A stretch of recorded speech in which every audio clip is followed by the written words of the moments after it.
Hi, I'm Rae Dawn Chong, and this is $2 late fee. I love Dustin. I only love Dustin. No, I'm just kidding. Wow. I'm just kidding, Zach. I'm just kidding. We No, love I love you. That's Dustin. awesome. Okay, Yeah, no, that's it. No, That's this fine. is great. That's all I need. let me do one more. No, Okay, go ahead, you go don't ahead. love Zach. You only love Dustin.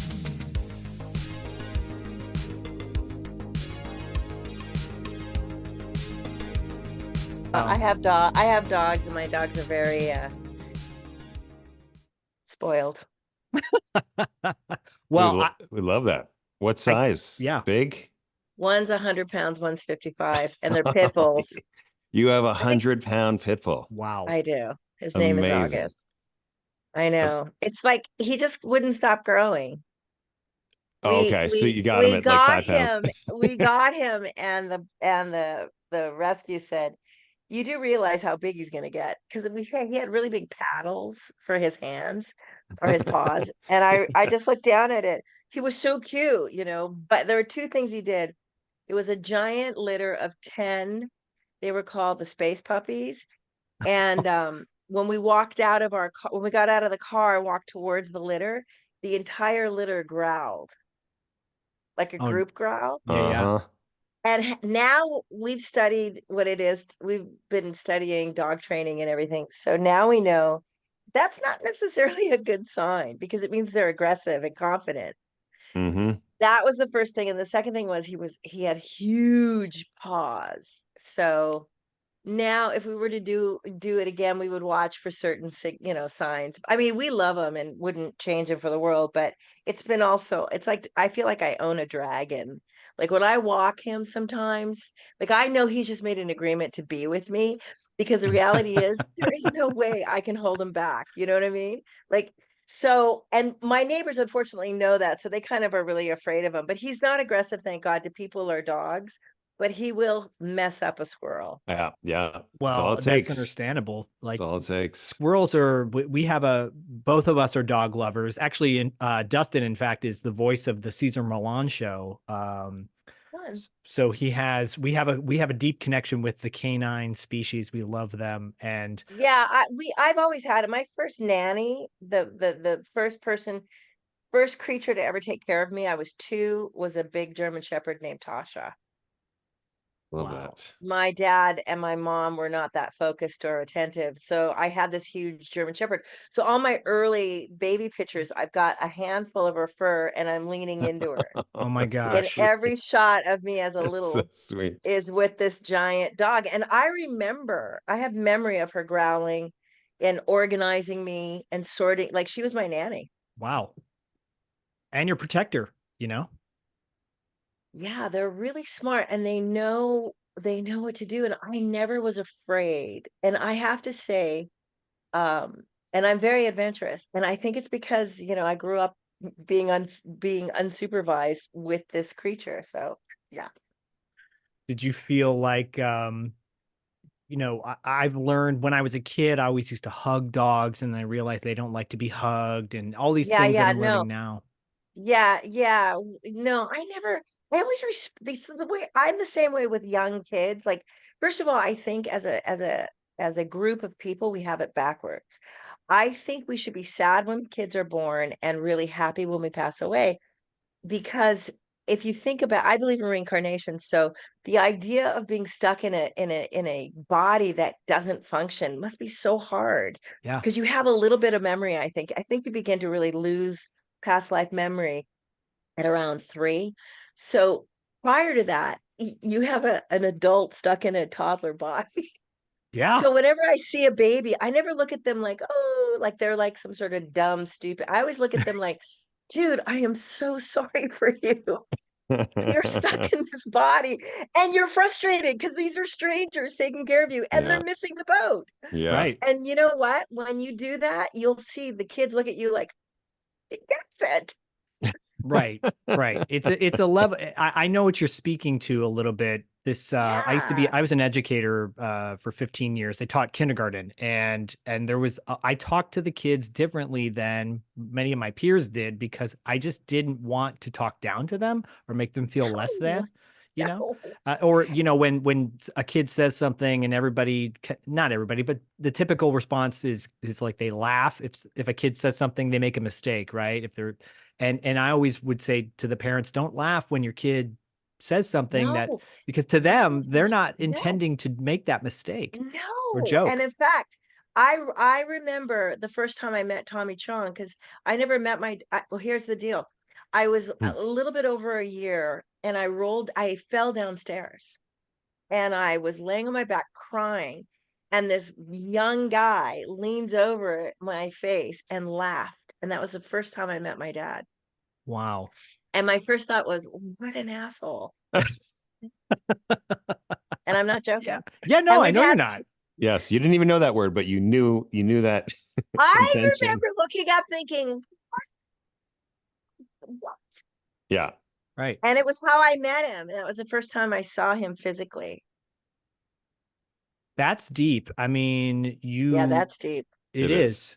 It is. I think it's important to I have to write acknowledge. a book, I have Yeah, to write a book. where is that book? So here's the thing. I get really I'm a harsh critic of those books. And Of like memoirs and such? yeah, because they're always full of shit. And I noticed that they're very vain and I don't know, it's the rare book.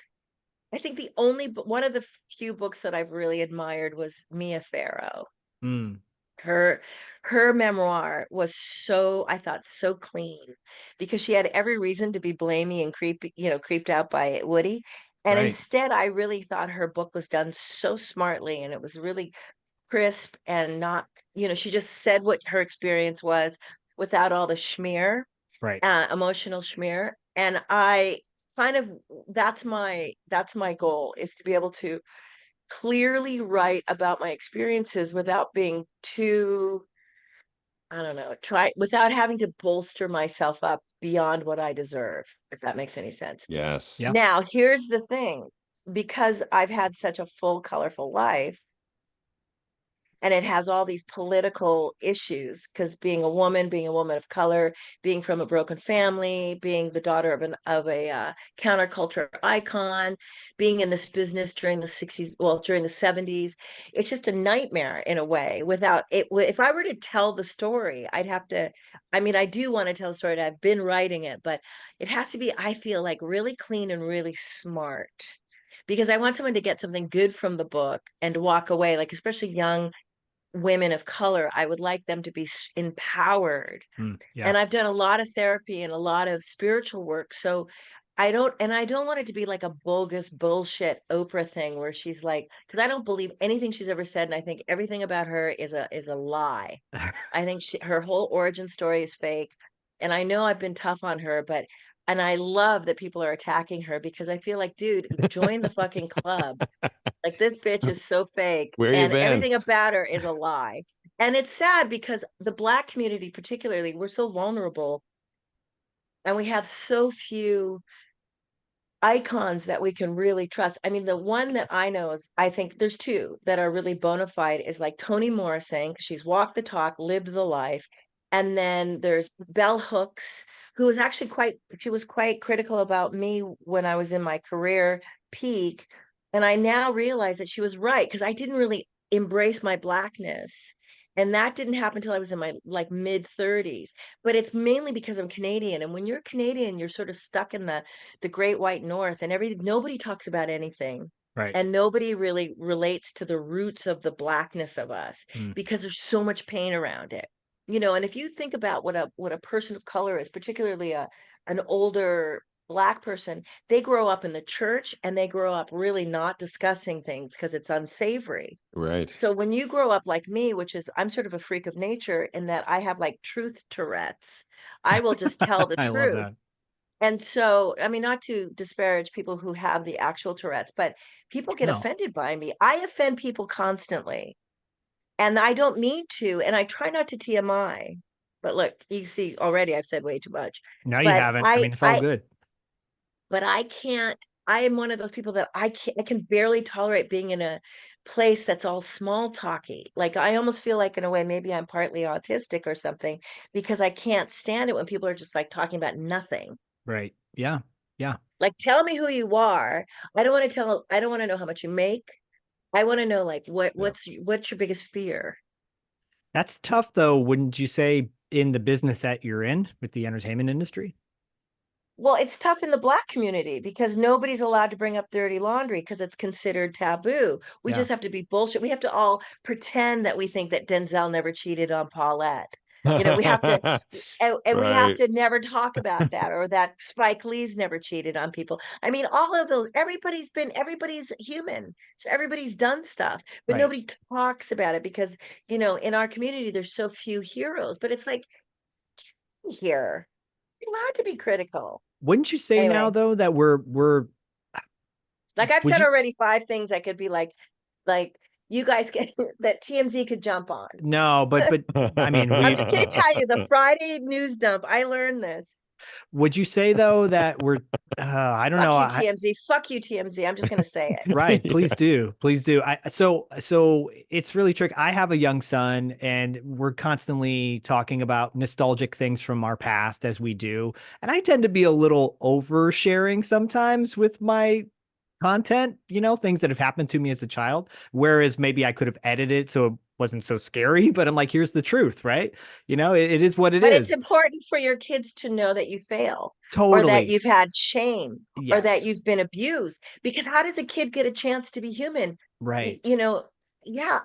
I have you have to measure it. But I have a thing with my son. My son, he's like, Mom, he will tell me before an event like how to behave. And he's like 42 and I'm 63. He'll go, Mom, don't do X, Y, and Z. Like he hates, I swear, obviously. And around his kids, he's Got like, it. don't do that. But then I always, of course, I try not to, Right. because nothing like an F-bomb to make a point. But I grew up on sets. I definitely, anyway. Do you think that's changing, or do you think it's getting worse as far as our inability to talk about our like truth? Here's the thing. I think it's worse because people know and see that the world is changing. That obviously we're in the upside down. We have this guy who is the biggest criminal on the planet, and yet the Supreme Court's probably going to let him off, and he's going to have immunity. Right. So when your top down is compromised and corrupt and disgusting, Yeah. then everything's vulnerable. And I don't know if you guys have noticed that driving is dangerous. People are on their devices. They're like, fuck you, I drive a Tesla. I mean, it's so Yeah. bad. Yeah. So I think the world is horrifically freaking out. What happens when there's huge change? It's cataclysmic. It's people get worse. They get more tiny and don't talk about politics, don't talk about this. So I actually think we're in a massive crisis. Plus, we have PTSD from COVID, and Yep. and then we have all these weirdos. Like, I'm sorry, Robert Kennedy Jr. is creepy. I mean, the brain, It's the the worm. worm, The worm got the him. worm eating thing is just the tip of the iceberg. In fact, it Right. makes me want to say, Cheryl, how can you? It's Right. like, and she seems smart, but oh, anyway, I'm not like, it's not like I was like, oh, Joe Biden, but it's like the guy's done really well. I actually don't like the system on a lot of levels.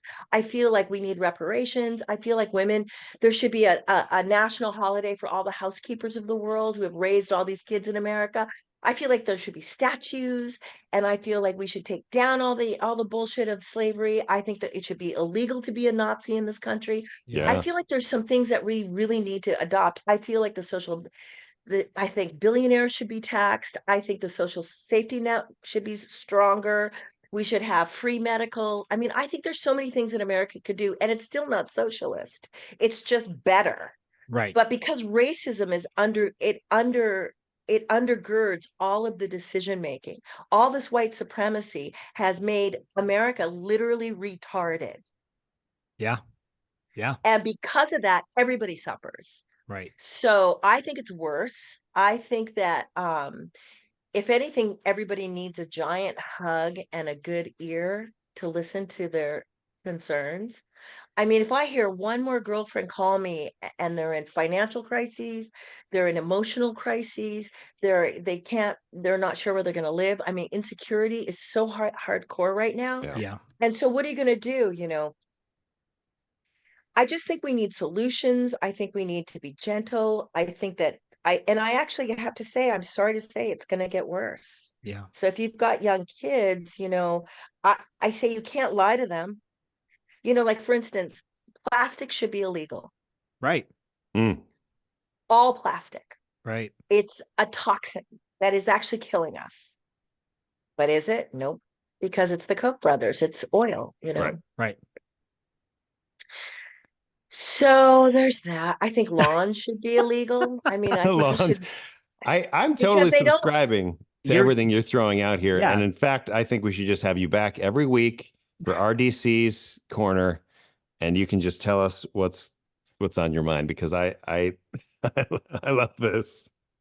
Well, it's kind of like it's like we have no time to be asleep. And I think it's so dark and so evil that they say wokeism is bad. Like right. these people who need to be woke, they need it. The Walking Dead's a hit show for a reason. It's a show about zombies. And if you are driving down the street and you look over and see kids, young kids, what are they doing? They're doing this. Yeah. The whole time. Yeah, yeah. The whole time. They're not watching cars in front of them. They're not watching anything. I mean, everybody, male, female, young, old, everyone's got their head in their device. And the world is changing. I mean, the weather is different. The animals are telling us we're getting all these signs and no one's paying attention. They're on TikTok. Yeah. So just to be, I mean, cynical, I mean, if you were going to destroy America, how would you do it? Well, you get them addicted to a device that's going to make them deaf, dumb, and stupid. Right. And then you infiltrate politics. You give money to the most corrupt, which is the entire GOP, and you lie. You create alternate facts. So we are pretty much on the precipice of, God knows what. And the only upside is that I think a lot of these white supremacists are out of shape. So they're not going to be running too far. Thankfully. Yeah. Yeah, they may have AR-15s, but they can't run a block. Right. They're winded before they get down the stairs or something. And I tell all my friends, look, get in shape. If you want to know what I say about the future, do a ton of sport. Why are you laughing? I'm serious. No. Because it's Because you're speaking 100%, truth. 100%. I'm laughing because it's refreshing, because I don't, I'm the same way as far as saying things that people don't necessarily want to hear. And certainly as an 80s podcast, just to bring it back to what we do, it's like all the things that we love about that time and that place and that, language and culture, it's now looked at as completely, things that we found beloved. Our beloved movies are not, like, for example, you were in a movie called Soul Man. We love it. Could Yeah. we make it today? No. No. Although, you know what? I do really love that movie. It's Yeah. so, and it's ironic because I ended up marrying somebody whose mother, my ex, rest in peace, husband, he ended up dying, but his mother is or was a tenured professor at Harvard. So I ended up spending, a couple decades later, I ended up spending a lot of time at Harvard. Oh, wow. And being there. And it was just like, I remember just It's a thinking, trip. yeah, I loved Harvard when we made the movie. I liked that I loved Boston because I'll go to any city that has good bookstores. Oh, nice. Yeah. Bookstores. I mean, there's another thing, right? We're a dying breed. We're trying so hard to get people to actually read books.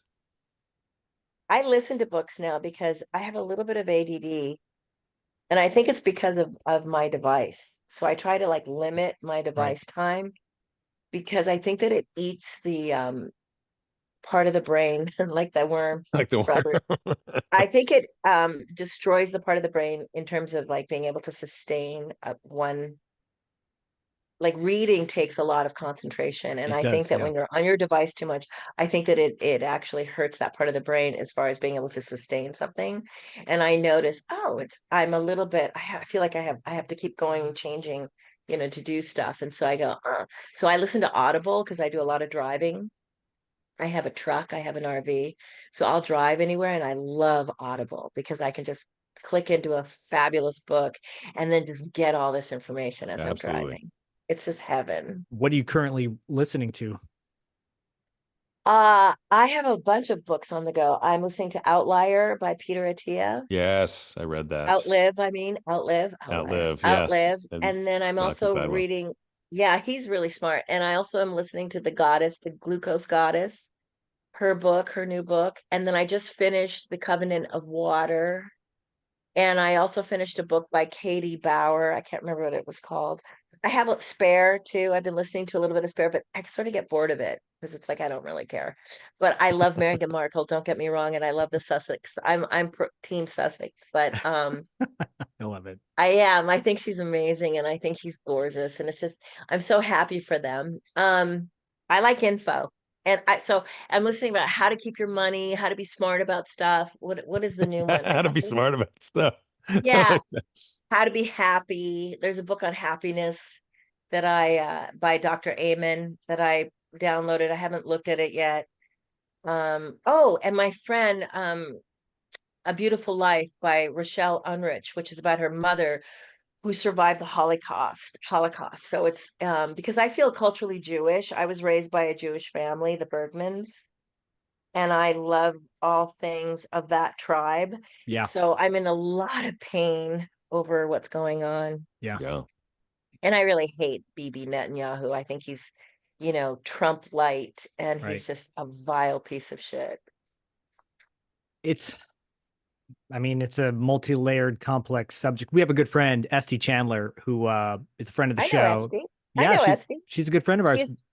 She's she used to go out with Darren. Don't Yeah, she Yes. did. She did. And Yes. Darren's been on our show as well. And now because he's I up to used to live with Darren. Darren was the appendage of C. Thomas Howell. right. Right. Yes, Oh yes, my gosh, yes. it's all coming back. It's all connected. Yep. So Esty came on the show to talk about a movie she did way back when called Teen Wolf 2, but then she became a friend of the show, and obviously, she's on KPFK with her show Middle East Today, and Mm. so she also joins us we do a fundraiser every year for Momentum Wheels for Humanity, which is a nonprofit that supplies wheelchairs for those in need, and typically like third world countries. There's one of your dogs, by the way. Oh, there he is. They're all here. They're all here. Oh, yeah. Nice.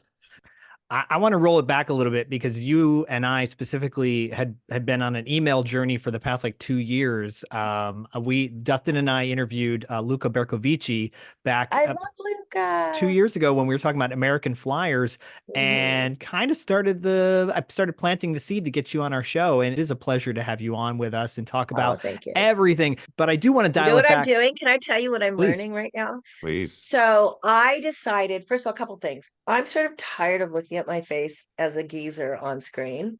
So I don't mind that I'm not working like that much. Like I've got a few things out, but I'm supposed to do a movie and blah, blah, blah. And I'm like, meh. My feeling right now, what I'm doing is I feel for the next 30 years of my life, I want to devote 100% of my time towards helping mankind. So how can I do that? Yeah. So I've been learning how to hypnotize. I've been learning how to do quantum healing hypnosis, Whoa. which is this discipline and modality, and from this crazy, wonderful lady named Dolores Cannon.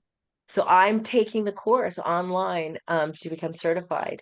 And what quantum healing hypnosis does is I take a client down to theta, and in theta, we're able to either past life regress them, or their subconscious will come through, which is like some people call it subconscious, some people call it their higher self. And that part of them, which is normally muted because the chattery part of the mind usually dominates, right? Yeah. The cerebral cortex is like, what, wait, that gets quieted through hypnosis so that it allows your higher self to come through. And then all this miraculous healing can happen because you're open, and your higher self knows everything and is connected to the big matrix. So you don't have to be religious to do this, but it's so nice to know that we have the ability, once we're quieted down into ourselves, to do quantum healing. Isn't that cool? That's rad. I Wonderful. mean, So you're I've you're been learning preaching how to to the do that. choir with us because we're hip to all that stuff too. And I'll I've had tell it you what, done, by the you way, love to it, me. right? Yeah, well, Now, it when you was, say you've had it done, what do you mean? the past lives hypnotist, Regression. the regression, exactly. And What were you? Do you remember? I do remember it was very intense. I was a I I could it was difficult to describe when I was coming out of it. It was because it was so experiential, but it was almost like what I was seeing was um I was kind of defining as a cave woman, Mhm. which sounds weird to say aloud, but that's what it was. Mhm. Like it was like a girl, a young girl. And Mhm. yeah, that was the most And what do you it's think what did you need why did you need to see that particular life, I wonder?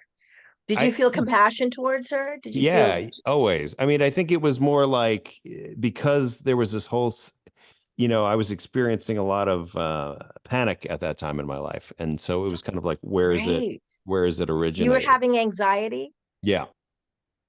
Anxiety is a really good teacher. Yeah. Yeah. I mean, we're, we're not really trained to sit in it as, Yeah. those of us in the West, certainly. Yeah, but it's a beautiful pathway. Yeah, so you get it. So you get it. Yeah. So Not to far interrupt. Yeah. I've had no, you're not interrupting me at all. In fact, I'll talk. But I was gonna say, so I have to do 25 free sessions, and I've done three already. I've got three booked next week. And it's I just and this is the craziest part. When you sit in someone's session and you midwife them to this place, Yeah.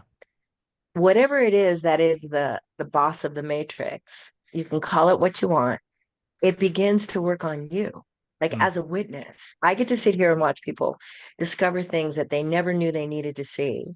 And then I get to not only take them to this place, but then gently bring them back to themselves with planting really good messages into their subconscious, like you're going to feel wonderful, you are wonderful, all these beautiful things. And then at the end of it, when I'm done, when they leave and go home, I get the benefit too. right. Like Right. I've noticed my brain, I have felt my brain rewiring after a session. Like, what is this? And then all of a sudden, like my eyesight's gotten better. It's weird, gotten less cloudy, or Mm. I Interesting. noticed like my right knee was hurting me. And I did a session with somebody, and while their subconscious came through and we were talking, everything's recorded, by the way. I don't record the induction, but I do record the session.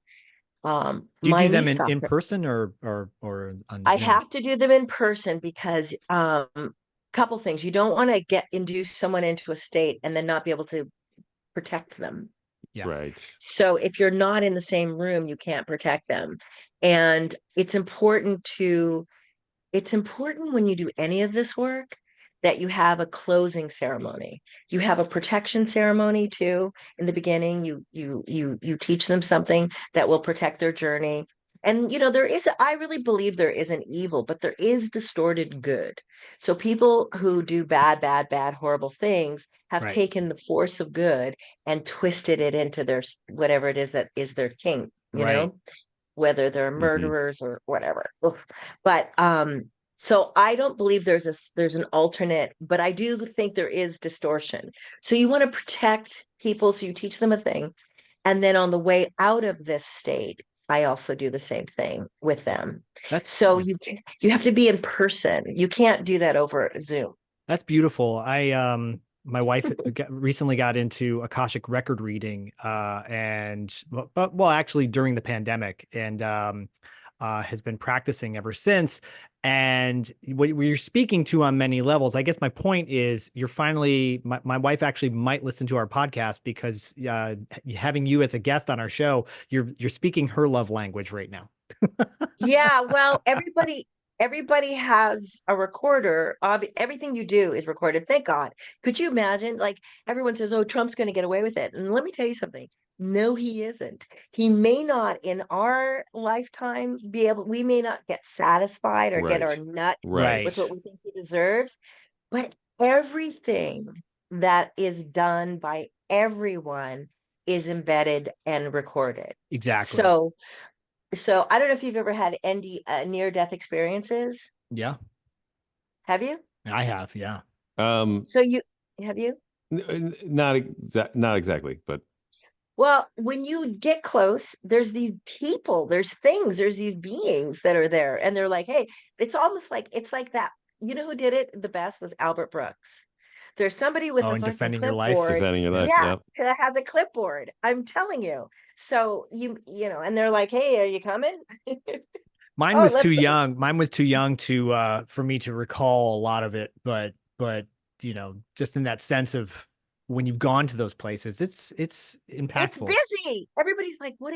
You know, there's harps and stuff. No, it's busy. Like you go straight in. And I think that if you watch any of the NDE shows, everyone says the same thing. There's a group, you get into a thing, there's usually a garden, you start talking. But so what I feel, I don't know if you remember because it's an 80s show, so I'll bring this up, but Disneyland used to have a booklet of rides. You remember the booklet from Disneyland? I'm not, no. Mm-mm. Well, they used to give you a book of tickets, and the best rides were the e-ticket. Okay.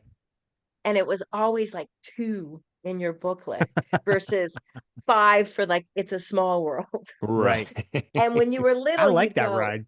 yeah, so you always wanted an e-ticket, right? They don't do obviously they don't do that now, but that was No. way back in the day. And I feel like the next when you go into the out of the causal plane, which is Earth, when you go into the next, it's like the e-ticket thing where you sort of sense, hey, what's this other you want to go to that place. You sense it and you realize, oh, I can't just walk in and go to this jamming rave over there Right. because you have to vibrate in order to travel to the good bits. Your vibe has to be clarified, purified. So I always say to people, if you want to work on something, work on your vibe. Yeah.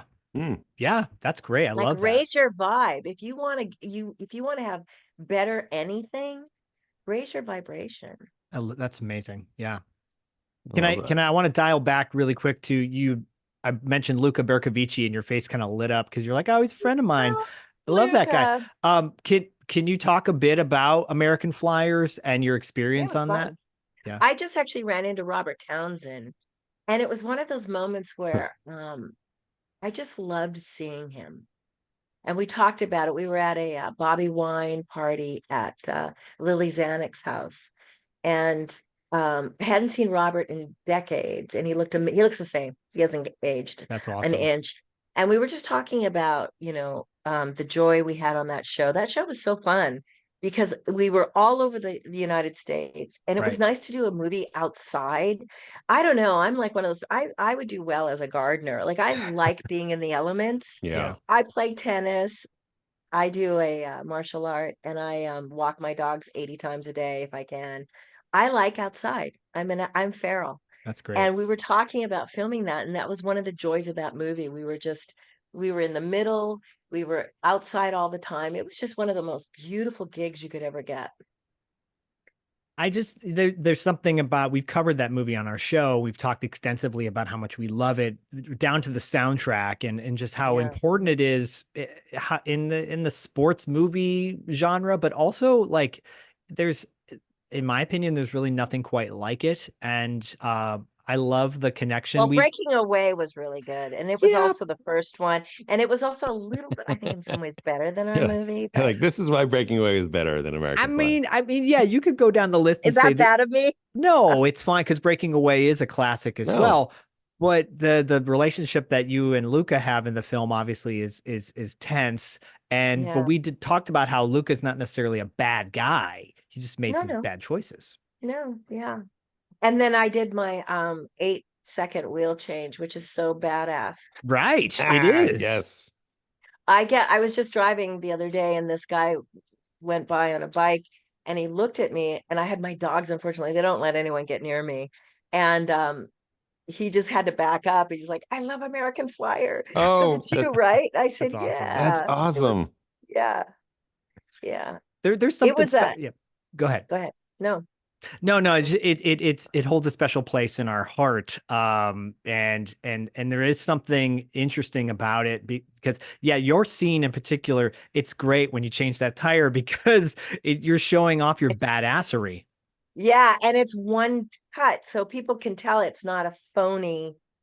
It's just one like mid what do you call a middle what they call a 50. It's a 50 millimeter shot, so you can tell it's not someone else's hands. And I really appreciate that I get the credit because I worked extremely hard to learn how to do that. And then jumping out of a moving van was one thing. We had to practice. I had bruises up my legs just practicing it. We practiced for like 3 weeks I to love get that. that right. So I just want to say that's me. I did it I mean, forever on tape, doing an 8.5 second. I think it's 8.5 seconds. you have that to show. Yeah, and Forever and ever and ever and ever. we love Robert Townsend as well. He's just one He's amazing. done so well, and his kid, he's got a beautiful daughter. She's gorgeous and smart. She's in her 30s. Yeah, we had a good reunion. And it was nice to see Luca. Luca's living in Bulgaria or something. No, he's in Qatar or Qatar. Qatar. Oh, now Yeah, he's in Qatar. He's a traveler, and why not? Go for it. he was here in LA. We did an in studio interview with him way back when. He just happened to be in town, so we lined it up, which was fantastic. But Perfect. Yeah. um, but and then we rolled back to when we had David Patrick Kelly on the show, and he was talking a bit about Commando and how he was very intense. But then Well, I didn't remember, but he was in the Warriors. he's the Oh bottle yeah. guy. He's Luther. I know. And what's his name? Joel Silvers produced that with Walter Right. Hill, I think. Yes. So that's how he got him to come into Commando. And I didn't put the two together until recently. I just was like, oh, that's where David Patrick Kelly came from. And I really like him as a person and as an actor. He was so good. Well, he's a beautiful Yeah, soul, at least from yeah. the way he's interacted with Beautiful, us. He's done some beautiful music soul. for our fundraiser as well, and he's just a hell of a guy. Yeah. We have some questions from fans, listeners. Okay. Corey Stevenson, and this is in regards to Commando. He said, "Do you know the correct way to fire a rocket launcher now?" Yes, yes. I mean, it's interesting because in the script it was like I got up, I just shot it perfectly, and I was like, no, I would not know how to work this. And it's an old style rocket launcher because they're hollow. And apparently all rocket launchers are hollow, right? Okay, Because the ordnance is the bomb. And I don't know that, so when they gave me this box, they said, okay, you're going to just aim it and shoot it. And I said, think I would do that. I think I need to not do it right. And that's where it came. I came up with the doing it backwards first. that's great. Oh, Yeah. That's great.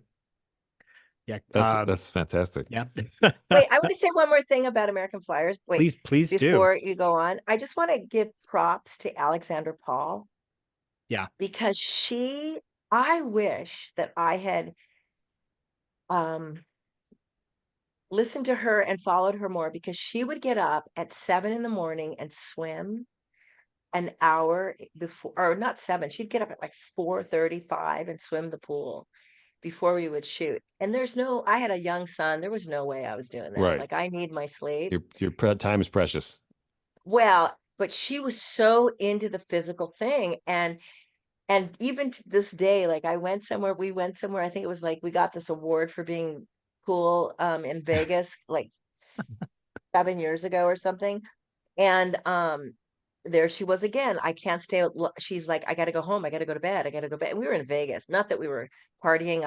I'm 8 years sober, but That's great. it was Alexander Paul was the first person I ever met and knew that was into exercise.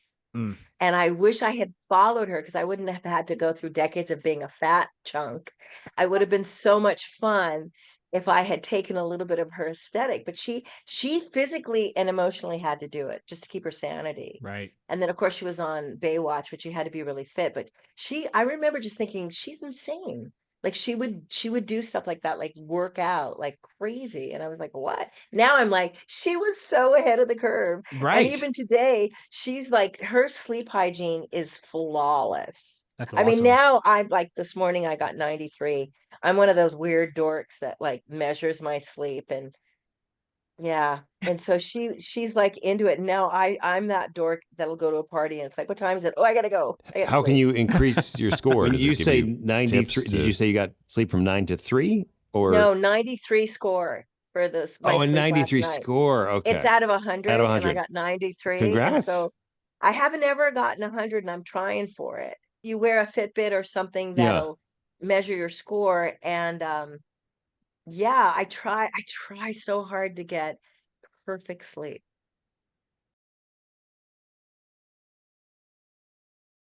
So if you wear a device, if you have a measuring device that you Yeah. wear on your wrist or your finger, it measures your heart rate and then it knows when you're in REM and it knows when you're in deep sleep. And so a score above 80 is like excellent. And of course, 100 would be amazing and off the chain, but I've got dogs and a boyfriend. Luckily, we have like a Right. huge giant bed and it's got an earthing mat on it. It's got, it's like super expensive. So, it's as much as a car, this bed. But I have discovered, especially since I've been sober, that sleep is the key Yeah, no to doubt. get. And I do so much sport that if I don't sleep, I don't repair. Yeah. Right. Right. And at 63, like it's that I want to live forever, and I don't. But I do want to live painlessly. And I Yeah. do like to get up. Like I like the fact that I can get up off the floor pretty much without using my hands. Or, you know what I mean? I mean, Yeah. I still have pains, don't get me wrong, I'm not perfect, but I aim for being able to strengthen the structure and continue to be healthy and fit. Like I want to be like super healthy. On my deathbed, I still want to have muscle tone. Well, let's do that. Let's aim for that goal for sure. Let's aim But for that goal. Alexander Paul, back in the day, dude, she was like, that was like 40 years ago. She was just like, I gotta get up. Yeah. So I just want to say she was amazing. I wish I had copied her more. But anyway. Right. She's a role model for sure. And I mean, look, you're speaking to both Dustin and I'm addicted to fitness and have been since I had a photo of my dad when he was like 18 and he's ripped, right? And I know these are not expectations are ridiculous and all that, but I always wanted to achieve that goal because I idolized my dad when I was a kid. And then I Yeah. saw him many years later and he, as many other people do, he just, fell out of shape. And I thought, no, I never want to be that guy. I always want to be that guy who's just feeling good because obviously it's all the total package, eating well, sleeping well, whether it's I doing yoga, I do in meditation and all those practices, right? Because it's all combined. Anyways, you're preaching to the choir yet again on our show. So Yeah, I mean, and also too, people don't, that's the thing. Like when we talk about like when things get weird or if there is civil war, I always tell people it's just like you want to be in shape. right, right. You want to be and you want to know how to fall and you want to know how to maybe dissuade someone from reaching for you. Yeah, So Yeah. I just exactly. say you want to have confidence. And things that stuff happens. You can't always get out of everything. And guns, good luck with having a black belt and someone points a gun at you. But Right. there are things you can do to change the vibe. But I feel like you want to have the basic part of your being. You don't want to be afraid. Right. Like I always tell my mom, you still want to be able to walk down the stairs with Yeah. confidence. Yeah, totally. And not feel like you're aching and paining all over the place. I sat with a lady yesterday just because on my senior tennis team, and she was complaining about her back. And I said, well, what do you do for exercise? And she did nothing. She walked. I said, okay, here's the thing. You're basically a hanger Yeah. with a sack of meat hanging from it. Right, right. So I said, you're compressing your spine and you're not Yep. helping it. So no wonder your back hurts. You should thank it for telling you, get on Right. your ass and pick Yeah. up a weight. It's a signal. Right. Your body's telling you something. I said, pick up a weight. Yeah. Yeah. But she's on your tennis team though, you said? She plays tennis on the senior team. Yeah, Okay. I hadn't met her. And she was complaining on my back. And I said, well, you're not doing anything for it. No wonder your back's giving out. You should thank it. You need to tip it. I Yeah. said, you got to go to the gym. And she's a member of one of the best, most deluxe clubs. We play against them, and they're always whenever I go there, I always feel like I'm at the Four Seasons and like Kahului. I mean, it is the nicest. Wow. It is the nicest club. It's in Manhattan Beach. It's called Oh, Manhattan of Country course. Club. Oh my God. Oh, I know that country club. I've Oh seen my it. God. I'm like, get in there and get one of those hunky boys or girls and just start pushing weights. I mean, I always tell my friends anyway, anyone over 50, pick up a weight. Yeah. We almost crashed that country club one time when my wife and son and I, when we were walking around, and we're like, we should go in there and just go to the pool, go straight to the pool, just go straight to the pool. Yeah, they're pretty good with security, but you know what? And Yeah. it's so expensive to join. But because I play tennis, I get to go to all the clubs. That's That's just one right. of the best. I always get excited about it. I want to ask you really quickly. So I personally love the movie The Principal, and that film with Jim Belushi and of course Louis Gossett Jr. Um, do you have any recollections of that film working on The Principal? Yeah, a couple things. Well, for me, less about the movie because I just remember it was kind of like, okay. I remember I Yeah. said yes to it because they paid me well. Although, you know what? The company owes me more money and then they went bankrupt. And Oh. that is Oh, I have such a dislike for this particular principal who owns the company. I won't say who he is because he went bankrupt so he wouldn't have to pay the finals of on course. Yeah. people's, yeah, right. So I think that's so douchey. And now he's back in business with the same name. And I just think I just Yeah, can't stand that's that. It's not corporate good. stealing people's, I Yeah. know. Anyway, so that I have a little bit of a pain about the principal because they owe me one more check. But two things. The Hells Angels, they were our security. So we had a lot of Hells Angels around the set. So I was able to interview them and ask them Oh, questions about their club cool. and the rules. And that was like shocking. I was like the whole time I was like they just said, if any of them have if there's something that they pick up and if they have it in their possession, including women for longer than 30 seconds, it's theirs. Like that's Wow. Wow. so yeah, that's a rule. You don't want to be a girl in the Hells Angels. It's just you're gonna be fucking a lot of ugh. And then and a lot of the heavy equipment went missing Mm. after the shoot shut down. Mm-hmm. And then every day I was driven on this highway that was a double decker in San Francisco, Oakland. Every day I went to set, and during the big earthquake, it collapsed. So Yes. that was another memory of like, oh my God, I was on Oh, that road I wow. so believe it's much in the leadership. Embarcadero. Yeah. And then pretty much that was it. And Louis Gossett Jr. is because I don't believe we die, and I know Right. he's somewhere gorgeous, just jamming and hopefully being kind to himself. He was just a joy. I mean, Belushi was okay. I mean, he became better later when he got into the pot business, but Yeah. that was my memory of Yeah, it. he's definitely elevated his score, as far Yeah. as like his energy level. It seems to be in a positive Yes, place, he's which is gotten beautiful. sweeter. Pot softened him. And it does with a lot of people. Yeah, although I don't think it's good for you. Although it's my dad's religion. So, but I think pot's not great for your body. I think maybe gummies might be good, but Yeah, I don't partake. I stopped it when I was about 18. good for you. Yeah. Just the smoking. It's smoking. Also, I noticed with weed when I got high, first of all, it's so strong. And I was shocked. The when as an adult, I smoked a joint with a friend, and I don't know what I thought it was a cigarette or something, and I took like 6 hits. And I literally could not move. I did not know how to work the body. Yeah. I had to tell my then boyfriend, I think I need to pee and I need help. And he looked at me and he was like, what is wrong? I said, I don't know why I was taking all these hits because if you have no stamina, you're done. Yeah. So yeah, it was the last time I did it. And I remember just looking at him saying, can we go home now? Because I need to sleep this off. And I did it once again, and it was at my dad's house. I was house sitting for him, and I was having a chocolate craving. And I went into his freezer, my father's freezer, and there was a beautiful box, like a Tiffany box of chocolates.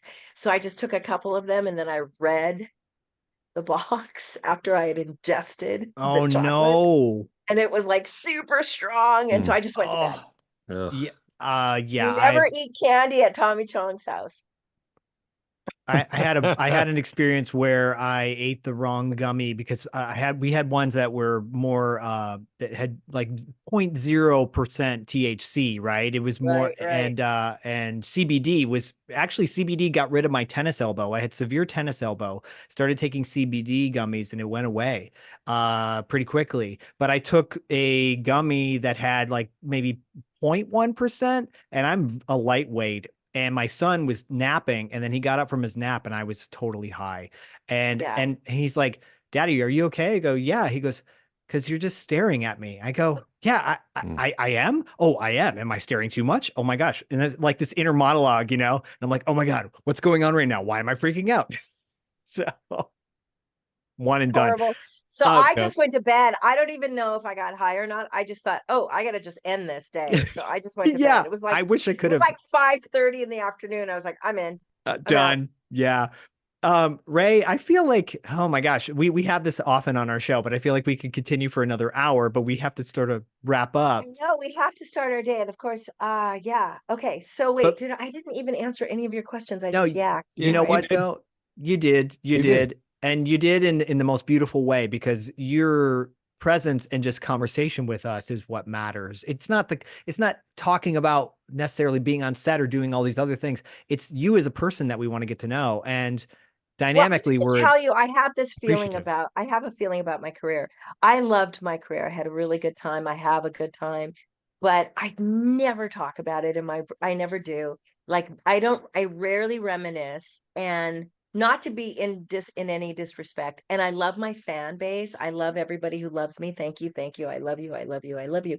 But I'm sort of like, I'm in the now. That's as you should be. Well said. I just celebrated Archie Moore, who was an Indigenous artist who just won the Biennale. He's so beautiful. And what he did was he documented 65,000 years of his family tree. I Oh, mean, beautiful. come Wow, on. that's wild. That's Anyway, wild. yes, I love you guys. Mwah, mwah, mwah, mwah.